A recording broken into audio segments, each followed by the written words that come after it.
बिस्मिल्लाहिर्रहमानिर्रहीम। शुरू अल्लाह के नाम से जो बड़ा मेहरबान नहायत रहम करने वाला है। अस्सलाम वालेकुम नाजरीन।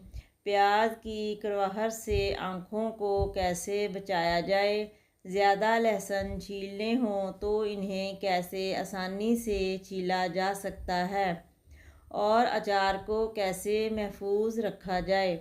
नंबर 1, प्याज की करवाहट से बचना। ये मसला हर घर के किचन का है कि प्याज काटते आंसू बहने लगते हैं और अगर प्याज ज़्यादा कड़वे हों तो आँखों में जलन भी होने लगती है।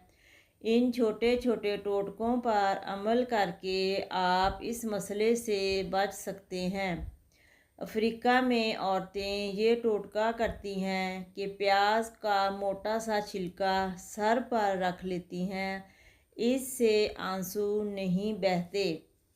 नंबर 2, प्याज छीलकर ताज़े पानी में डालते जाएं, फिर इस पानी में ही काट लें। प्याज की तेज़ी ख़त्म हो जाएगी। नंबर 3, सबसे बेहतरीन टोटका कि प्याज बहुत सारे काटने हों तो पानी के तसले में बर्फ़ डाल दें और इसमें प्याज डालकर ठंडा होने दें। ठंडी प्याज काटने से आंसू नहीं बहेंगे। लहसुन के छिलके उतारना।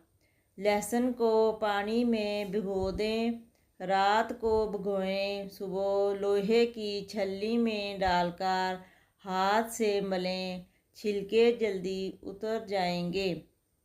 नंबर 2, लहसुन को सरसों का तेल लगाकर अखबार धूप में बिछाकर इस पर फैलाकर रखें।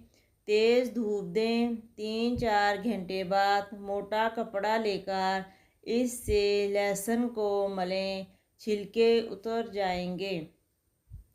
अचार को ख़राब होने से बचाने के लिए अचार के मर्तबान को खुश्क जगह ढाँप कर रखें। गीले हाथ से हरगिज़ अचार ना निकालें। बिल्कुल साफ़ चम्मच मर्तबान में डालें। ख़राब चम्मच से अचार ख़राब हो जाता है। आटे या अनाज का कोई ज़रा मर्तबान में ना जाने दें। तेल हमेशा 2 इंच अचार से ऊपर रहे। अचार में फफूंदी नहीं लगेगी। हर माह धूप में 1-2 दिन मरतबा रखें और चमड़े चम्मच से अचार को हिला दें। नींबू के अर्क या सिरके में पड़ा अचार कभी ख़राब नहीं होता और अगर अचार ज़्यादा है तो थोड़ा सा पोटाशियम मेटाबाइसल्फ़ेट मिला दें, इससे अचार ख़राब नहीं होगा। वीडियो अच्छी लगी तो लाइक, शेयर और चैनल को सब्सक्राइब करने के साथ कमेंट बॉक्स में अपनी राय का इजहार करना ना भूलें।